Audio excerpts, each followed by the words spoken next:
lesing is ons derde lesing uit Genesis.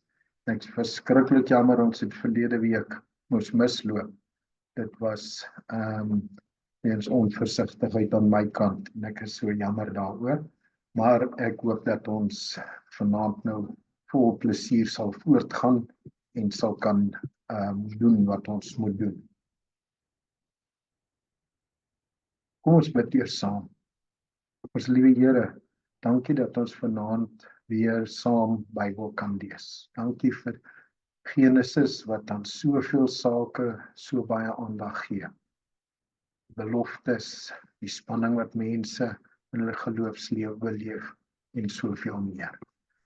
Ons nou vanaand Abraham en Sarah se lewe gaan volg, wil ek vra dat U ons sal seën, dit vir ons sal oopbreek en vir ons betekenis sal gee.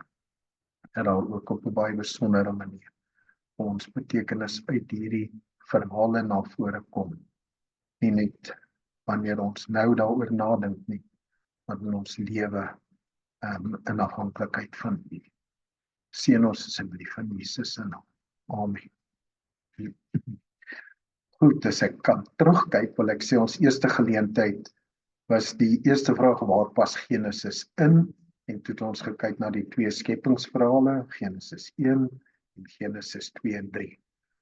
Toe met die tweede geleentheid het ek begin met die vraag oor waarom die kinderbybel so lief is vir Genesis en julle herinner daaraan hoe wonderlike verhale daar in Genesis is, dat daar geen verbasing moet wees dat soveel van die kinderbybelverhale in Genesis opgeneem word nie, maar die teenkant daarvan is dat kinderbybelverhale so dikwels dit is wat mense in jou kop het. Dit wil sê wat kinderbybels uitlaat, is dikwels die deel van mense se Bybelverwysing, is maar altyd 'n probleem. Het ons gekyk na die sondvloed, Noag en die ark, wat ook in twee verhale verdeel kon word, wat ek genoem het die priesterlike verhaal en die Jawistiese verhaal, en ons het daar baie teks gelees.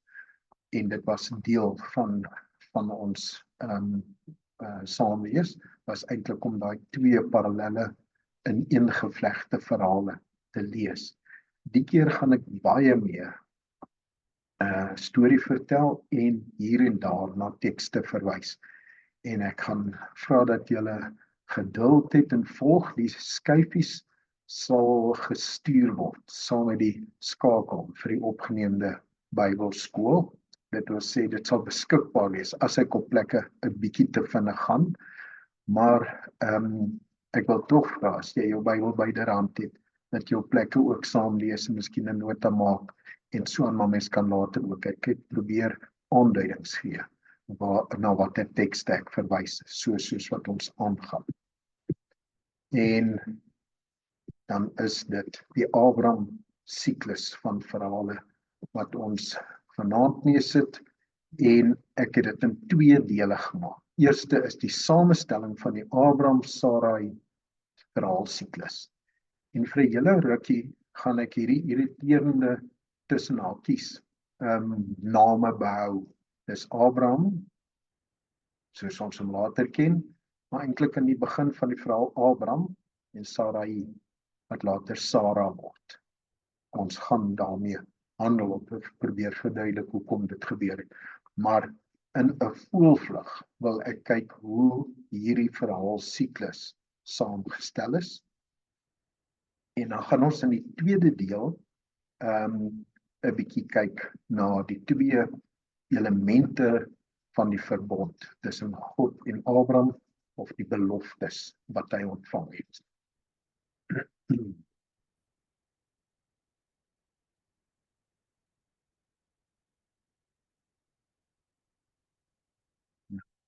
Ek kan nie aanskuif nie. Sê. Goed. Om mee te begin, die verhaalsiklus oor Abraham en Sarah strek oor 15 hoofstukke in Genesis. Dit wil sê, dit is 'n groot deel van die Genesis wat handel met hierdie twee vertroude figure. Dis van Genesis 11 vers 10 af, wat natuurlik ons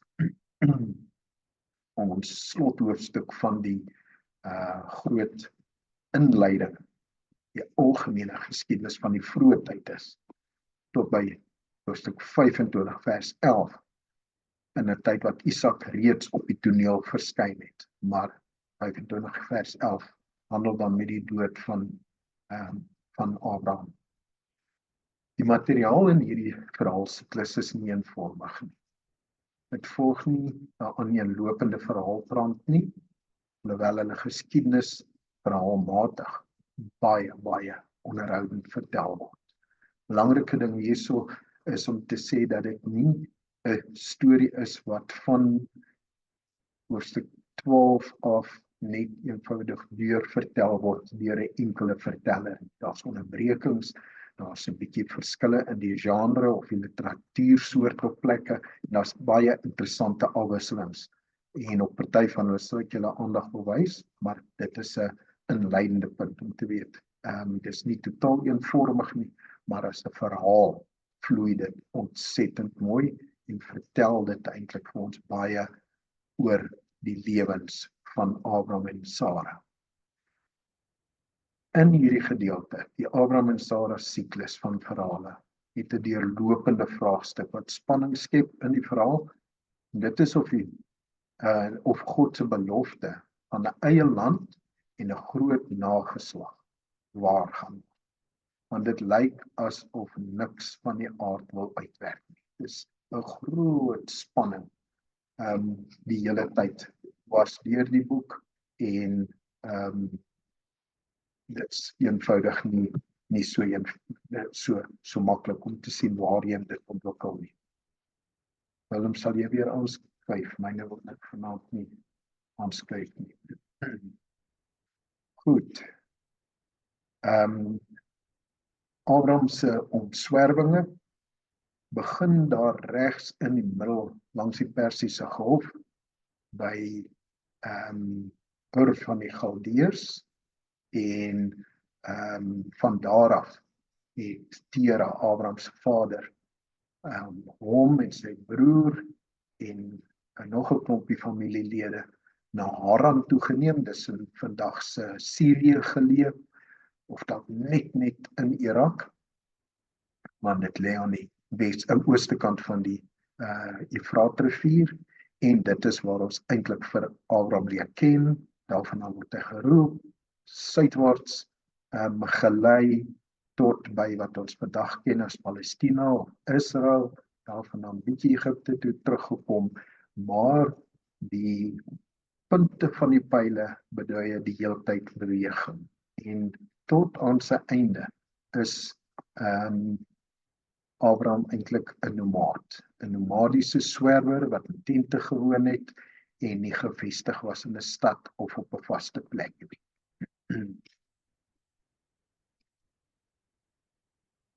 Oeps. Nou sê, nou wil ek by die verhaalsiklus kom, en dis die opsommende deel in hoofstuk 11 vers 10 tot 17. Word Abraham genoem aan die einde van hoofstuk 11. Nou moet ek sê, een van die goed wat ons nou gemis het met die keuse van tekste is die Toring van Babel verhaal, wat die eerste deel van Genesis 11 is.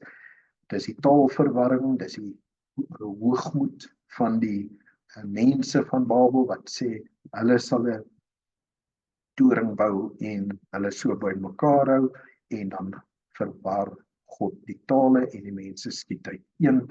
Dan volg daar 'n familiegeskiedenis van Sem tot by Abraham, en in die laaste verse lees ons dat Tera het sy seun Abraham en sy kleinseun Lot, Haran se seun, as ook sy skoondogter Sarai, die vrou van sy seun Abraham, geneem, en hulle het saam met hom uit Ur van die Galdeërs getrek om na die land Kanaan te gaan. Maar toe hulle by Haran kom, het hulle daar gebly. Tera het 205 jaar oud geword en Tera het in Haran gesterf. Nou die familiegeskiedenis van Sem tot op Abraham is nou interessant, omdat dit eintlik teruggryp na die einde van die sondvloedverhaal. Dit is waar ons laas met Sem te doen gehad het. Maar dan kom daar tussenin die taalverwarring by Babel, wat eintlik die situasie skep waar die einde kom van 'n algemene geskiedenis en die begin gebeur van 'n familiegeskiedenis. En dit gebeur dan in Genesis 12. Genesis 12 vers 1. Die Here het vir Abraham gesê, gaan weg uit jou land, weg van jou familie en jou ouerhuis, na die land wat ek jou sal wys. En dan wat daarop volg. In vers 4, Abraham het gegaan soos die Here vir hom gesê het, en Lot het saam met hom gegaan. Lot was 'n weeskind, sy pa is oorlede. Abraham was 75 jaar oud met sy vertrek uit Haran. En die geroepenheid vertaal onmiddellik in 'n beweging en Abraham, Sara en Lot trek. Uiteindelik skei Abraham en Lot se paaie, wanneer daar te veel spanning ontstaan tussen die familielede en hulle herders en so aan, besluit Abraham en Lot dat die beste gaan wees vir goeie gesindhede om uit mekaar te gaan, en dit is dan 2 hoofstukke, hoofstuk 13 en 14 wat daarmee handel. Daar's 'n verbondsluiting wat gebeur in hoofstuk 15, wat geweldig belangrik is om verstaan te word, en dan in hoofstuk 16 word Ismael gebore, nie as seun van Sara nie, maar as seun van Hagar, haar slavin. Daarna die opdrag om die besnydenis te doen as verbondsteken en die bevestiging van die verbond, en dan word Abraham genoem en Sarai word Sara vernoem. Die 18de tot die 22ste hoofstuk verloop soos volg. Abraham sit voor sy tent, ontvang 3 besoekers, hoofstuk 18. Abraham, reeds in hoofstuk 17, en Sara, in Genesis 18 vers 12, lag oor die belofte van 'n kind. Maar interessant genoeg word net Sara bestraf. Dit is interessant om dit 'n bietjie na te lees. Abraham onderhandel daarna met die Here oor Sodom en Gomorra, een van die merkwaardige hoofstukke waaraan ons vanaand min aandag gaan skenk, omdat dit nie so direk gaan oor die spanning in die verhale nie, maar my tree soos 'n regte onderhandelaar met die Here in gesprek en vra om tog Sodom en Gomorra te kan red. Dan is Lot en sy vrou in Sodom, en hulle lot word 'n gruisame verhaal. Vir my een van die mees gruisame verhale in die Bybel, en daar is baie wat 'n mens laat ry oor om sommer daaroor te praat, maar Genesis 19 is een van hulle. Dan ontmoet Abraham vir koning Abimelech, en soos wat sy so 75 in Egipte onuitstaanbaar mooi was vir die farao, is hy steeds onweerstaanbaar. En koning Abimelech wil ook dadelik met haar trou, en dit word verhoed deur 'n ingryping van die Here. Dan in hoofstuk 21 lees ons van Ismael wat gebore word, van Isak wat gebore word, en Ismael en Hagar wat weggestuur word. Dan gaan ons oor na hoofstuk 21 tot 25, en hier vervleg die Abraham-Sara verhale met die verhale oor Isak, hulle seun. Soms is daar 'n hoofstuk wat eintlik net oor Isak gaan en so, maar daaroor sal ek verder aan praat. Isak word gebore, Hagar en Ismael word weggestuur, Abraham moet vir Isak offer, hoofstuk 22, natuurlik die hele nageslagbelofte weer in gedrang bring. 'n nagedagte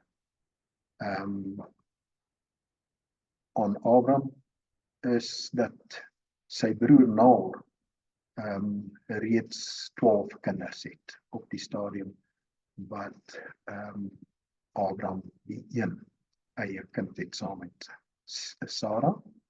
Sarah sterf en Abraham sy eerste eiendomstransaksie in die beloofde land vind plaas. Hy koop 'n grond waarin Sarah begrawe kan word. Abraham laat 'n vrou uit sy familie vir Isak haal. Genesis 24.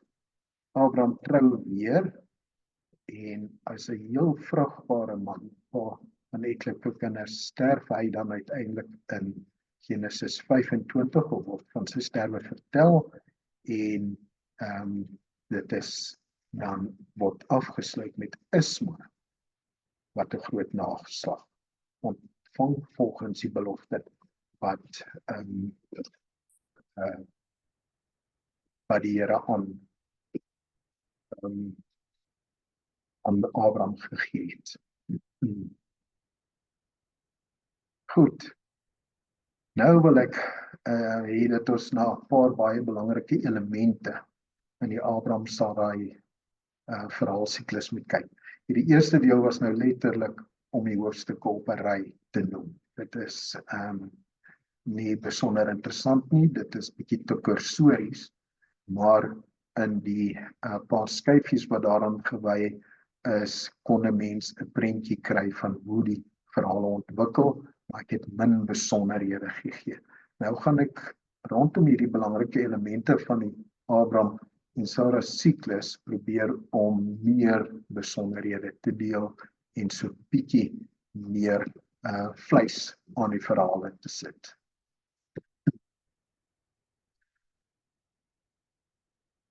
Die eerste element is dit wat gebeur aan die einde van hoofstuk 11. Ons gaan dus nou terug na hoofstuk 11 toe en dan gaan ek dwars met 'n paar elemente dwars deur die familiegeskiedenis beweeg. Abraham se naam verskyn die heel eerste keer in Sem en Tera se 2 familiegeskiedenisse.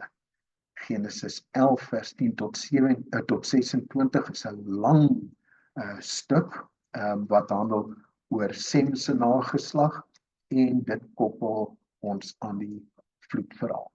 Sem, Cham en Jafet, en dit is daardie Sem wat maak dat Jode en mense van die Joodse geloof nog altyd Semite genoem word en dis die agtergrond van die woord antisemitisme. Ons sê daai Sem se naam sit in die begrip antisemitisme. En dan is die familiegeskiedenis van Tera se storie in Genesis 11 vers 27 tot 32. Sê dit volg direk op mekaar en daarmee beweeg ons oor van voorgeskiedenis, skepping, die vloed, die toring van Babel, amper die legendariese goed na mense met wie jy kan assosieer en met wie jy eintlik vriende kan word. Hierdie gedeelte is die gewrig. Mens kan sê dis behoorlik soos die elmboog tussen die voorgeskiedenis en die res van Genesis. Hierdie oorgang waar Abraham se naam net genoem word, want dit plaas hom op die toneel en dan verplaas dit ons ook van 'n algemene geskiedenis van die mensdom na baie spesifieke geskiedenis van 'n familie.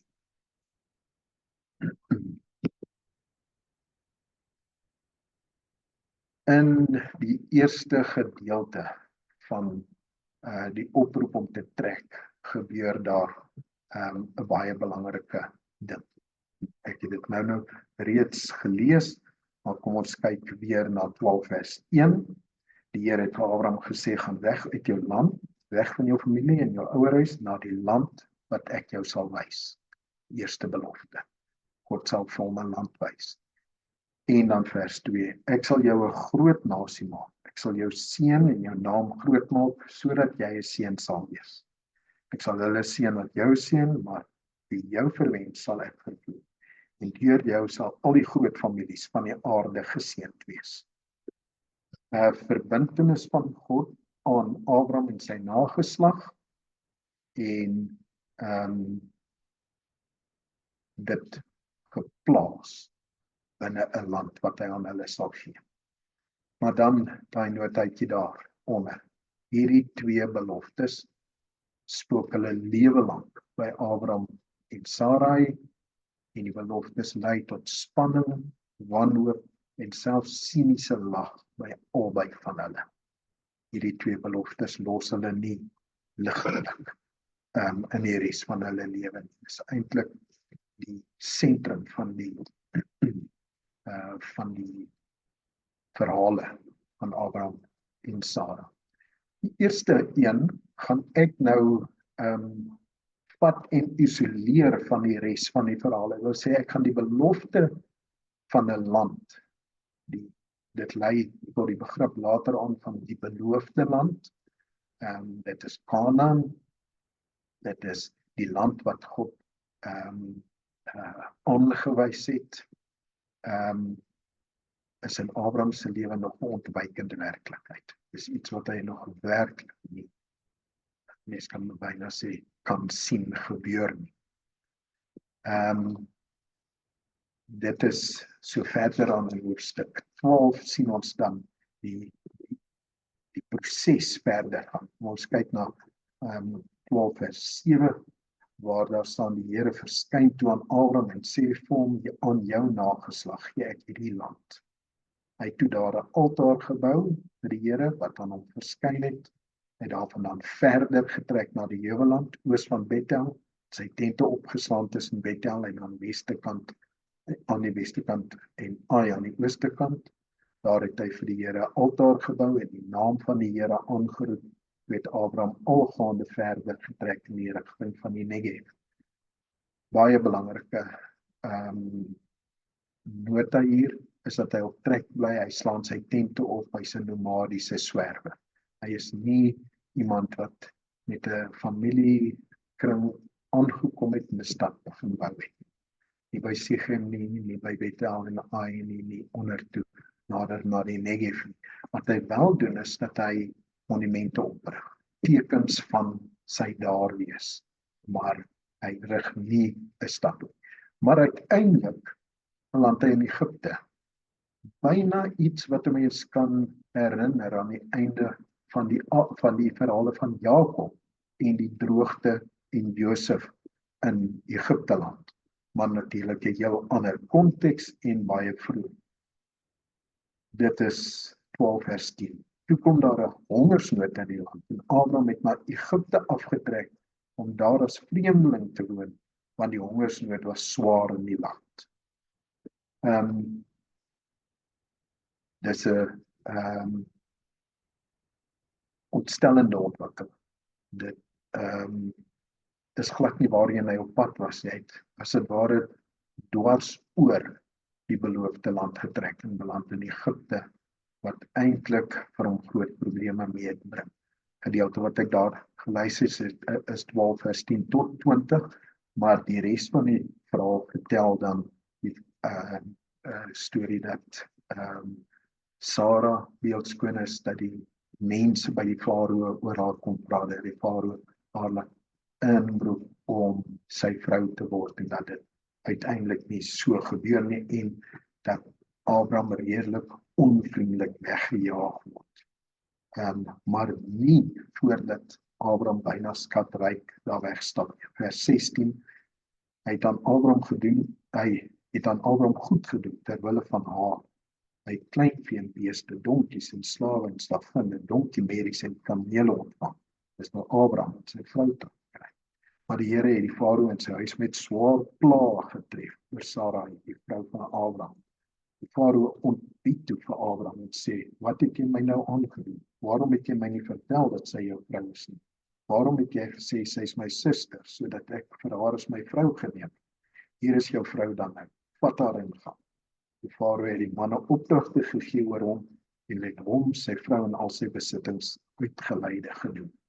Hulle is daar weg in oneer kan jy sê, maar in 'n sekere sin kan jy ook sê nie voordat Abraham 'n winsie gemaak het uit die besoek aan Egipte nie en hy eintlik maar sy trekkers bestaan voortgesit het. As rondtrekkende nomade raak die land uiteindelik te klein, want as jy suksesvol en ryk word, is jou veestapel groter. En dis maar wat gebeur het tussen Abraham en Lot, en daar's net een uitweg wat Abraham kan sien, en heel teen die aard van die normale, gee Abraham, die ouer man, vir Lot, die jonger man, die keuse van waarheen hy wil gaan.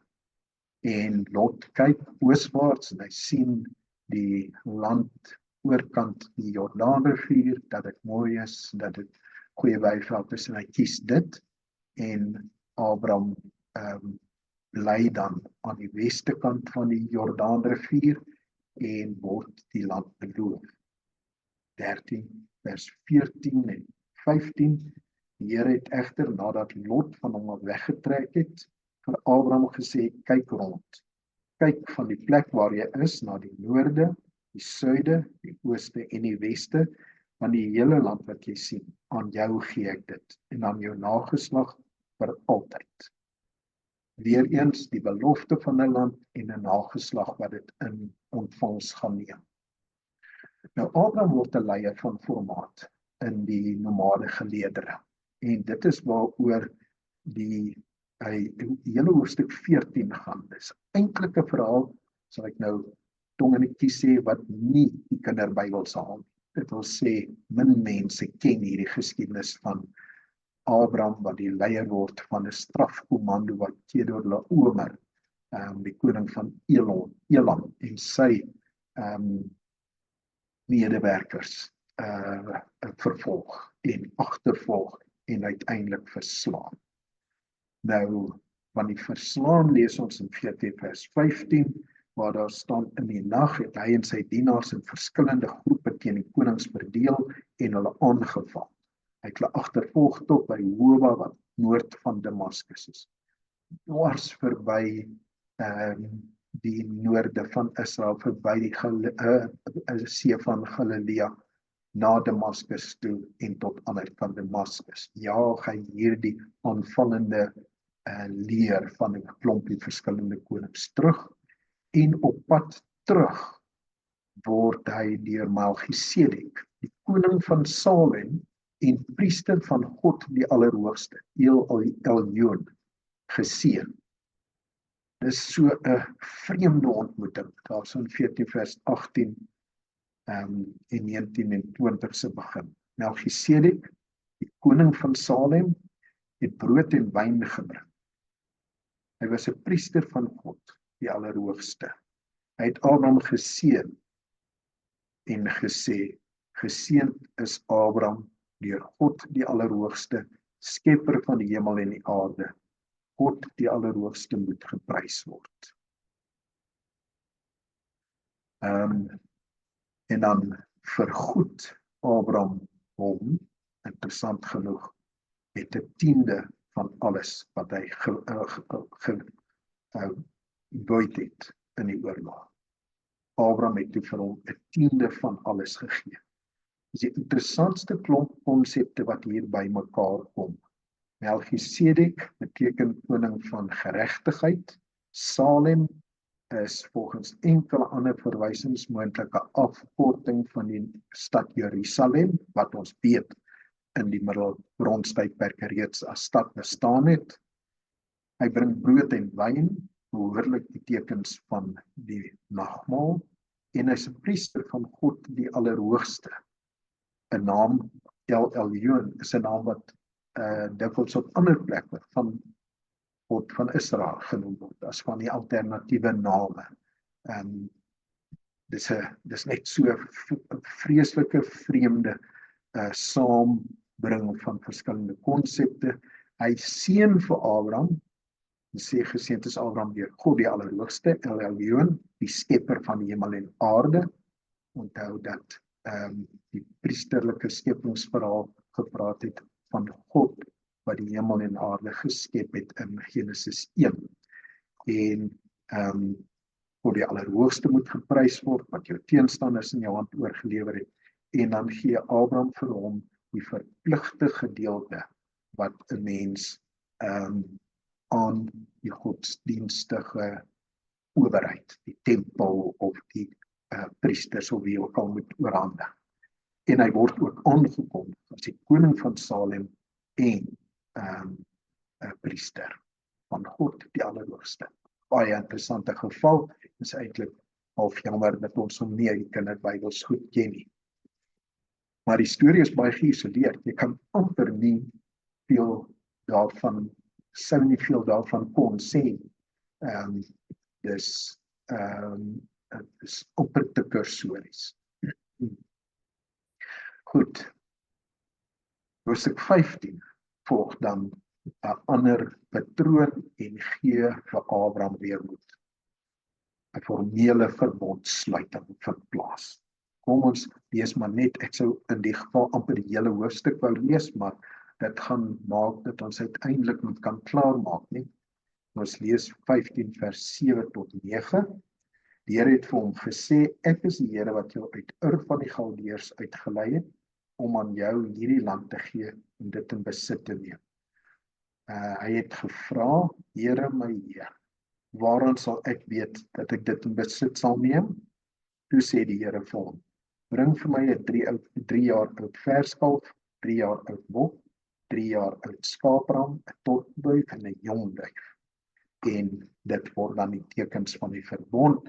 En ons gaan nou nie in besonderhede daarna kyk nie, alhoewel hierdie sluiting van die verbond 'n baie interessante een is. Die diere word in die helfte deurgesny, die voëls word net doodgemaak en neergesit, en dan aan die einde van die hoofstuk, wanneer dit donker geword het, gaan daar 'n oond tussen hulle deur. Dis iets wat mens nie maklik kan voorstel wat bedoel word nie, maar dit is dan die brandende vuur wat die offerandes verteer. As kyk na vers 18. Op daardie dag het die Here met Abraham 'n verbond gesluit. Aan jou nageslag gee ek die land van die rivier van Egipte af tot by die groot rivier, die Efraatrivier. Die gebied van die Keniete, Kenesiete, Kadmoniete, Hittiete, Fersiete, Refaite, Amoriete, Kanaaniete, Girgasiete en Jebusiete. Dis 'n geweldige baie interpretasie van die landbelofte. Vroeger het ons gesien dat hy aan die weste kant van die Jordaanrivier staan en God sê, kyk, oos en wes, noord en suid, dit is die land wat ek jou aan jou beloof. Aan die einde van hoofstuk 15 gebeur die belofte van 'n byna onoorsienbare reuse land. Van die grens van die Sinai skiereiland wat 'n spruit is, die spruit van Egipte dwars deur tot by die Efraatrivier. Ons weet dat in die koningsgeskiedenis en so die land nooit so groot geword het nie, maar daar is dikwels tekens dat hierdie wydste definisie van die beloofde land tog in mense se koppe 'n rol gespeel het. En dan word die landbelofte in hoofstuk 17 weer herhaal. Ons slaan in hierdie geval Genesis 16 oor, want dit gaan oor die geboorte van Ismael en handel glad nie met die landbelofte. Dit kom eers weer in hoofstuk 17 ter sprake. Ons kyk na vers 7 en 8. Ek sal my verbond tussen my en jou nageslag na jou handhaaf, eerlike geslagte heen, as 'n ewige verbond om vir jou 'n God te wees en vir jou nageslag na jou. Ek gee aan jou en jou nageslag na jou die land van jou vreemdelingskap, die hele land Kanaan, as eiendom vir altyd, en ek sal vir hulle 'n God wees. Hy sê dit is die belofte waarmee Abraham eintlik weer moed skep en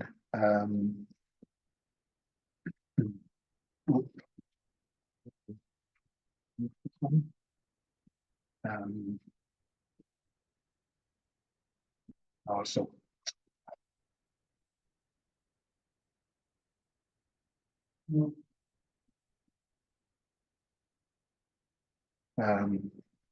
Abraham trek rond. Hy is steeds 'n nomadiese swerweling en hy beland weer in Gerar. Dis 'n plek waarvan ons tevore gelees het, waar koning Abimelech vir Sara onweerstaanbaar vind. Die ou tannie moes iets aan haar gehad het, want sy is nou flink, sy is aan die begin van die storie so 75, 80, hierso is sy nou al 'n hele ruk aan die rondtrek saam met Abraham, maar waar sy kom, vind die koning Sara onweerstaanbaar. En dit is die hele hoofstuk 20 wat daaroor handel. Ons gaan eintlik nie meer daaroor lees as om dit te sê. Dis om verstaanbare redes ook nie 'n hoofstorie vir kinderbybels nie. Daarom weet baie van ons nie van die dinge so veel detail. En dan is daar 'n belangrike ding wat aan die einde van hoofstuk 21 gesê word, of so in die middel rond. En dit is die feit dat die nomade altyd 'n bedreiging was vir die gevestigde mense van die land. 21 vers 22, in daardie tyd het Abimelech, die Pichol, die bevelvoerder van sy leer, vir Abraham gesê, God is met jou in alles wat jy doen. Daarom sweer hier vir my by God, dat jy my kinders en my nageslag nie sal bedrieg nie. In ooreenstemming met die trou wat ek aan jou bewys het, moet jy ook aan my en aan die land waarin jy as vreemdeling woon, trou bewys. Abraham het gesê, ek sweer. En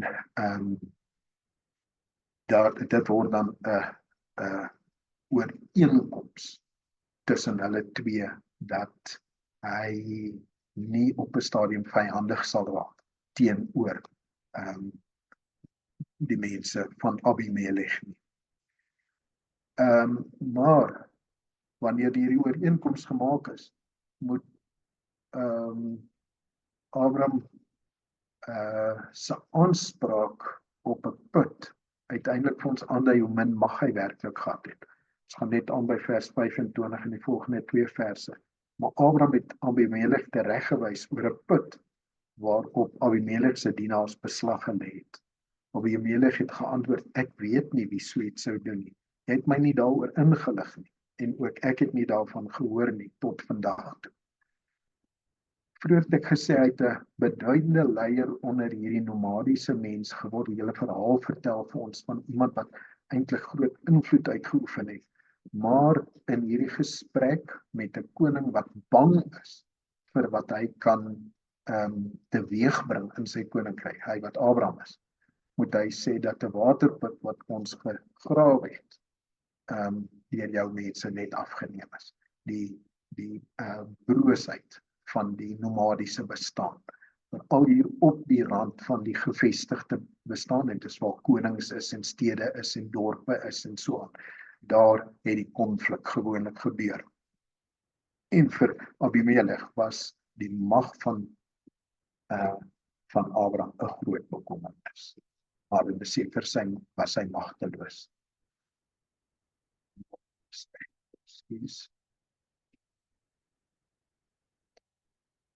En dan gaan ons aan na hoofstuk 23 toe. Want hoofstuk 22 is 'n heel ander een. Isak is reeds gebore en dit is deel van die nageslagbelofte en ons is nou besig met die landbelofte. Uiteindelik in hoofstuk 23 koop Abraham 'n graf vir Sara. En dis moeisame onderhandelinge met die Hittitiese eienaars, wat Abraham dan uiteindelik die Magpela grot koop ten duurste. 23 vers 4 sê, ek is 'n vreemdeling en bywoner by julle, gee vir my 'n begraafplek as eiendom by julle, sodat ek my oorlede vrou kan begrawe en haar kan weglê. Dan kan ek tog vir julle iets lees van die onderhandeling. Die Hittite het Abraham geantwoord deur vir hom te sê: luister na ons meneer, u is 'n magtige leier in ons midde. Begrawe u oorlede vrou in die keur van ons grafte. Niemand onder ons sal u sy graf weier om daar u oorlede vrou te begrawe. Abraham het opgestaan, diep gebuig voor die mense van die land, die Hittite, met hulle onderhandel en gesê: as u daartoe instem dat ek my oorlede vrou begrawe en haar weglê, luister dan na my en doen vir my voorspraak by Efron, die seun van Sogar, sodat hy die grot van Makpela wat aan hom behoort en wat aan die rand van sy grond lê vir my sal gee. Teen die volle koopprys moet hy dit vir my gee, sodat ek tussen u 'n begraafplek as eiendom kan besit. Efron het daar tussen die Hittite gesit. Efron die Hittit het Abraham toe ten aanhore van die Hittite, naamlik almal wat deur die dorpspoort ingaan, geantwoord: nee meneer, luister na my. Die stuk grond gee ek vir u, en die grot wat daarop is, vir u gee ek dit.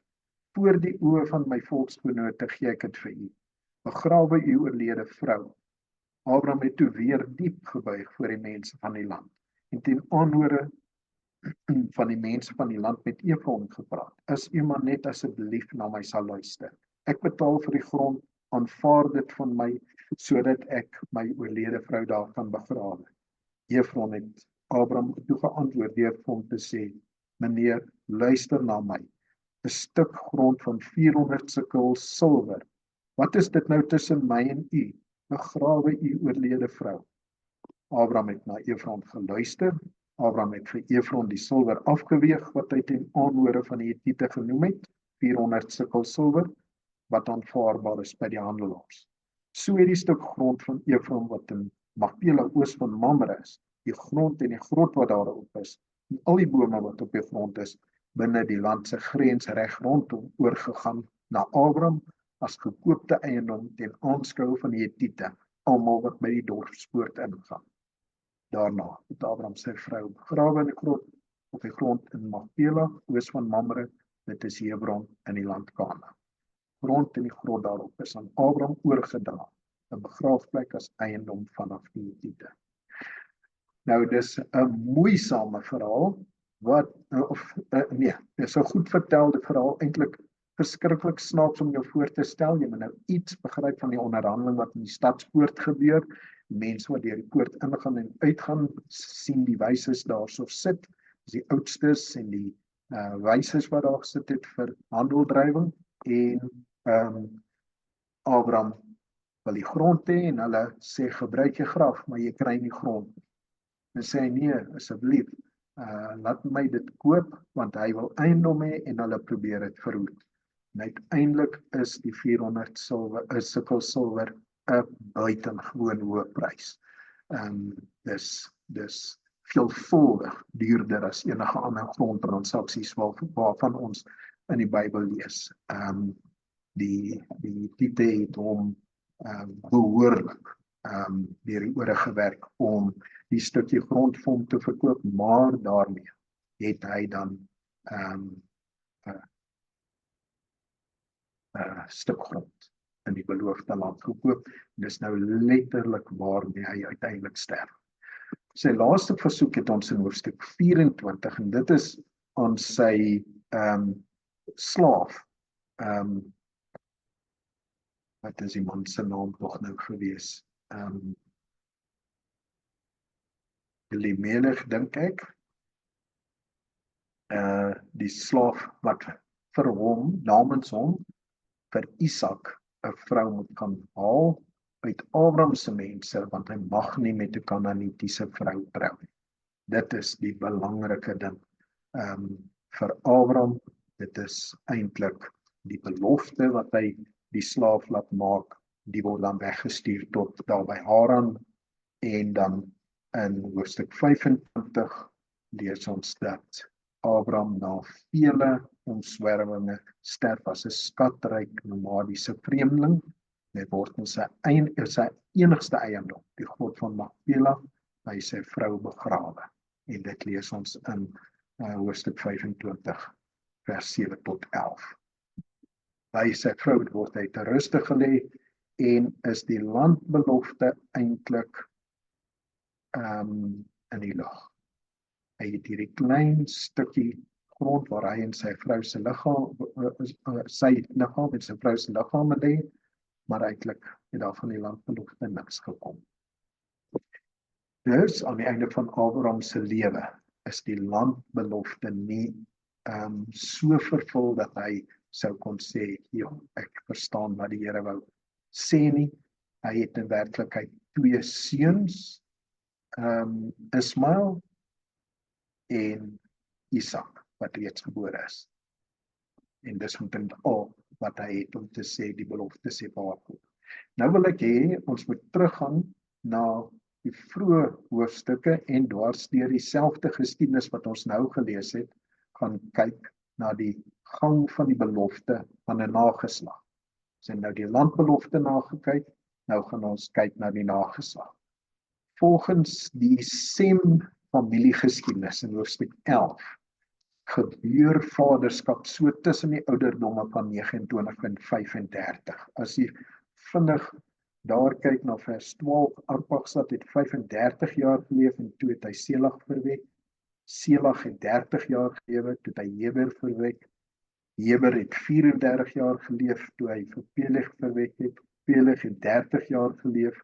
Reu het 32 jaar geleef toe hy Serug verwek. Serug het 30 geword. Nahor het 29 jaar geleef toe hy vir Terah verwek het. Dis die oupa van Nahor, was die oupa van Abraham. En Terah het 70 jaar geleef. Hy het vir Abraham, Nahor en Haran verwek. Ons sê die ouderdom vir vaderskap is so tussen 29 en 35 in hierdie verhale, behalwe Sem reg aan die begin. Daar het ons gesien dat Sem 100 jaar was toe hy Arpachsad verwek het 2 jaar na die vloed. Sy produktiewe fase is waarskynlik geïnhibeer deur die ervarings rondom die vloed. En wanneer Abraham die belofte van 'n nageslag ontvang by sy roeping, is hy reeds 75 en Sara is 10 jaar jonger as hy. Ons sê om en by 65, waar vers 4 en 5. Abraham het gegaan soos die Here vir hom gesê het en Lot het saam met hom gegaan. Abraham was 75 jaar oud met sy vertrek uit Haran. Abraham het sy vrou, het Sarai sy vrou en Lot sy broerskind geneem. Ook al hulle besittings wat hulle bekom het en al die mense wat hulle in Haran verkry het. Hulle het vertrek om na die land Kanaan te gaan en het in die land Kanaan aangekom. Nadat Lot en Abraham se paai geskei het, beloof die Here dat die land aan sy nageslag sal behoort. Daai vers wat ek nou ook gelees het, 13 vers 15, want die hele land wat jy sien, aan jou gee ek dit en aan jou nageslag vir altyd.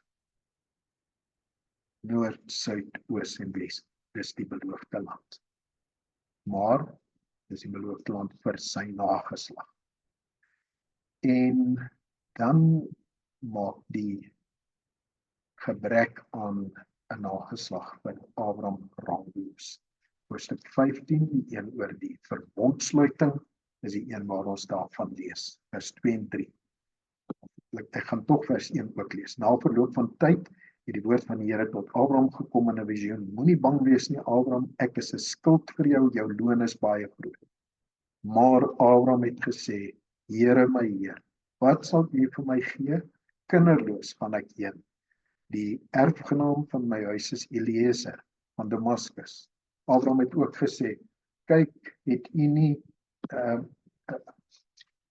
kyk, vir my het U nie 'n nageslag gegee nie. Kyk, 'n seun uit my huishouding gaan my erfgenaam wees. En 'n seun uit my huishouding beteken 'n slaaf, nie 'n kind nie. Maar hy kry 'n antwoord daar, dat die nageslag baie groot sal wees. Ontelbaar soos die stof van die aarde. Hoofstuk 13 vers 16.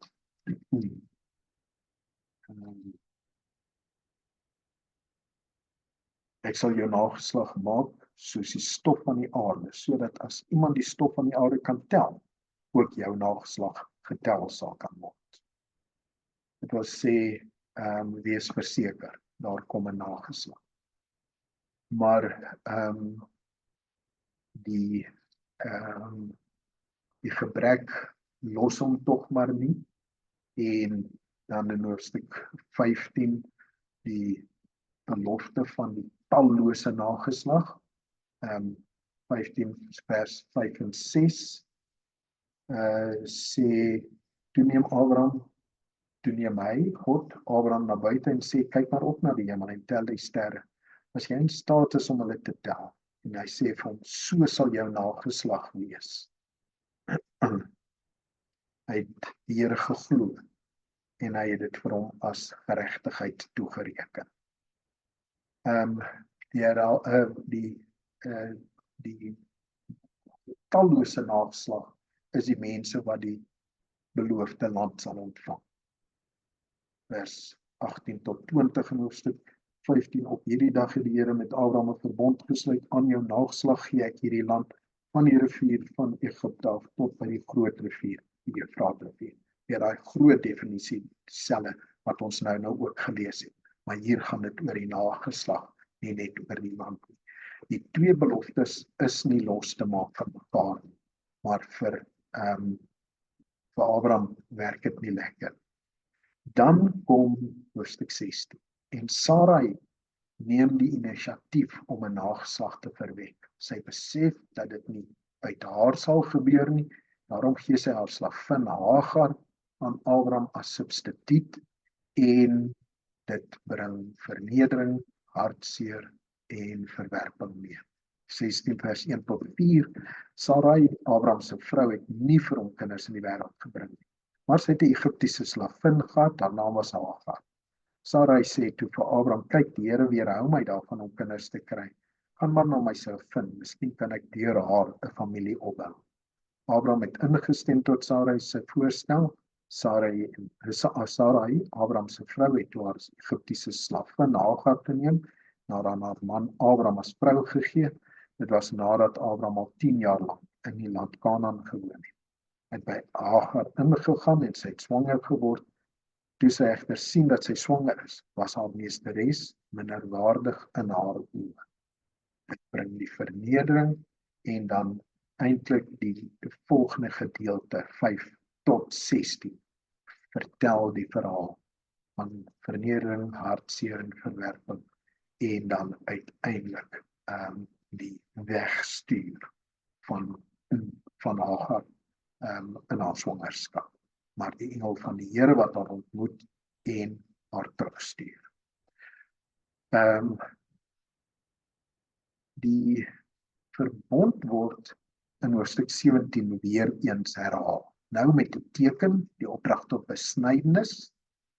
Ismael is intussen gebore, die seun van Hagar, en daar word weer verbond gesluit. Toe Abraham 99 jaar oud was, het die Here aan Abraham verskyn en vir hom gesê, ek is God, die Almagtige, leef voor my en wees onberispelik. Ek wil my verbond tussen my en jou bekragtig en jou buitengewoon laat vermeerder. Abraham het neergeval met sy gesig teen die grond en God het met hom gepraat. Die moontlikheid dat hier iets van kom voel vir hom bitter onmoontlik. Abraham sê, wat my betref, kyk my verbond met nee. Abraham het neergeval met sy gesig teen die grond en God sê vir hom, wat my betref, kyk my verbond met jou is, jy sal die vader van 'n menigte nasies word. Jy sal nie meer Abraham genoem word nie, jou naam sal Abraham wees. Want vader van 'n menigte nasies maak ek jou. Ek sal jou besonder vrugbaar maak en jou tot nasies maak. Koning sal uit jou voortkom. Ek sal my verbond tussen my en jou nageslag na jou handhaaf, deur hulle geslagte heen, as 'n ewige verbond om vir jou God te wees en vir jou nageslag na jou. Ek gee aan jou en jou nageslag nou, jou nageslag na jou, die land van jou vreemdelingskap, die hele land Kanaan as eiendom vir altyd. Ek sal vir hulle God wees. Ons sê Abraham word Abraham. Dit beteken dat sy naam verander word van 'n verhewe vader, Abraham, verhewe vader, na Abraham, die vader van baie, of vader van 'n menigte. Sarah se naam word ook verander. Sarai se naam word verander na Sarah, en dit is vorstin. En God beloof dat sy die ma van die nageslag sal wees. Abraham kan dit nie glo nie en lag oor die moontlikheid. Dis 17 vers 15. God het vir Abraham gesê, Sarai, jou vrou, moet jy nie meer Sarai noem nie, maar haar naam moet Sarah wees. Ek sal haar seën en boonop sal ek uit haar vir jou 'n seun gee. Ek sal haar seën en sy sal tot nasies word. Konings van volke sal uit haar voortkom. Abraham het neergeval met sy gesig teen die grond, maar hy het gelag en in sy hart gesê, kan daar vir 'n 100-jarige 'n kind gebore word, of sal Sarah 'n 90-jarige kan geboorte skenk? Toe sê Abraham vir God, as Ismael maar net voor u kan leef. Dis sy stukkie waarin hy vashou dat daar tog 'n nageslag sal wees, want Ismael is daarom as seun vir hom gebore. Dan verander die prentjie totaal in hoofstuk 18 en Abraham sit voor sy tente en die Here verskyn aan hom by die akkerbome van Mamre. Dis 18 vers 1. 'n onbekende besoeker kom by Abraham aan en is eintlik onbekende besoekers. Dis 3 manne waarvan ons later dan lees dat een die Here is, of die engel van die Here, en die ander 2 engele wat aangaan na Sodom en Gomorra. Maar hierdie onbekende besoekers sluit dan een in wat met 'n hoofletter geskryf moet word. Hy word hartlik onthaal. Abraham is 'n nomadiese leier en dit is hoe die lewe gedoen word. Man word hartlik onthaal. En die man herhaal die belofte dat Sarah sal swanger word. Sy hoor die belofte agter die tentdoek, maar lag dit af, want haar tyd is verby. Sy kan tog nie meer kinders hê nie. Sarah word uitgewys toe sy ontken dat sy gelag het. En dis nogal 'n verskil van die keer toe Abraham met sy gesig op die grond gelê het en gelag het omdat hy nie gedink het daar kan 'n kind vir hom en Sarah op pad wees. Abraham en Sarah se huwelik word in Gerar bedreig, maar gered. Dit is nou daartoe Abimelech so gaande oor haar was en haar baie graag as sy vrou wou hê. Maar die huwelik word gered. God maak Abimelech tot die skuldige en hy erken dat hy verkeerd gemaak. Dan in hoofstuk 21 lees ons dat Sarah swanger geword het en dat Isak gebore word. Dis die grootste deurbraak in hierdie belofte van 'n nageslag wat jy jou kan voorstel. Hagar ontstel vir Sarah en sy word weer weggestuur. Die keer stuur Abraham haar weg. Die vorige keer het Abraham vir haar gesê, dis jou slavin, stuur haar weg as jy wil. Toe kry die Here vir Hagar en stuur haar terug na haar huis toe, maar nadat Isak gespeen word en die fees gevier word, is Hagar hoogvaardig teenoor Sarah en sy haat haar en eis dat Abraham haar moet wegstuur, want sy sê dis Abraham se skuld dat Hagar hoogvaardig voel teenoor haar. In die volgende hoofstuk word die hele nageslagbelofte verpletter. Abraham moet vir Isak gaan offer, want God voorsien 'n substituut offerdier daar by die altaar wat hy reeds gebou het. Isak reeds vasgebind, die mes reeds lig en dan 'n uitkoms wat kom deur die substituut offerdier. Nou, aangesien Abraham bereid was om vir Isak te offer, word die belofte van 'n reuse nageslag weer herhaal in vers 2 in hoofstuk 22. Net vir perspektief verneem Abraham in hierdie tyd dat sy broer Nahor reeds 8 seuns by sy vrou Milka gehad het, as ook 4 by Reuma, sy byvrou. Hierdie brokkie nuus pas eintlik by die familiegeskiedenis aan die einde van Genesis 11. Dis heel onvanpas hier, maar dit is eintlik 'n verskriklike belangrike ding, want die dogter van een van Milka se seuns, Nahor en Milka se seuns, is Rebekka, wat pas in 'n volgende hoofstuk gehaal word as vrou vir Isak. Dus bring dit ons by Genesis 24, wat vertel dat Abraham reël dat Isak 'n vrou, Rebekka, uit Abraham se familie in Haran gekry. Sy is kleindogter van Abraham se broer Nahor, en dit bring ons dan by die rede dat hierdie stukkie familiegeskiedenis van Nahor se groot vrugbaarheid eintlik uiters toepaslik is en wetenswaardig is teen die tyd wat Isak 'n vrou moet kry. Nog verder, soort van tersyde, na Sara se dood, is Abraham weer getroud, en hy en Ketura het 6 seuns gehad, maar Isak het alles geërf. Dit bring ons by die einde van die Abraham siklus van verhale. 2 beloftes, 'n land waarvan jy net die klein stuk fraksie as eiendom kry, maar wat hy deurkruis as nomadiese, ryk veldheer en eienaar, maar 'n bedreiging vir al die gevestigde mense.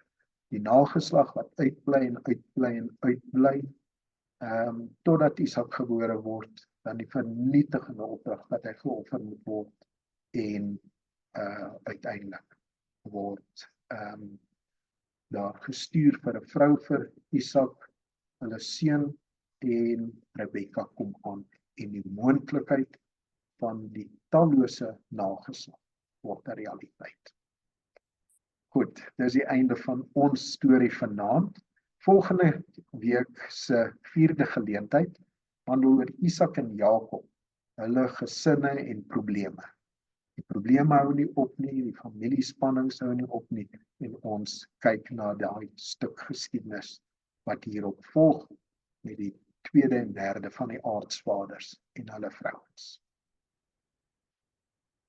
Ja, maar ek het 'n minuut of 2 oorgegaan, maar ek vertrou dat dit tog vir hierdie moeite werd was om hierdie saam te lees. Kom ons bid saam. Here, dankie vir ons saamwees vanaand. Dankie vir die mense wat ons leer ken uit in hierdie verhale, met hulle menslikheid, met hulle twyfel, met hulle vertwyfeling, hulle onderlinge haat en vernedering van mekaar. Here, die verhale dra soveel tekens van die universele menslikheid en van wat die mens is. Ek wil vra dat U ook deur hierdie verhale ons iets van 'n begrip sal gee van die lewe voor U. Wat die Bybel ons leer, ons moet nastreef, beloftes wat U gee, dat dit nie loop soos ons dit sou wou sien verloop nie, en dat U daar is, ten spyte daarvan dat daar donker wolke op die horison mag opkom. Here, seën ons elkeen, ek bid vir elkeen wat vanaand hier meegedoen het, wat inskakel, en vra om U seën en sorg in Jesus se naam. Amen.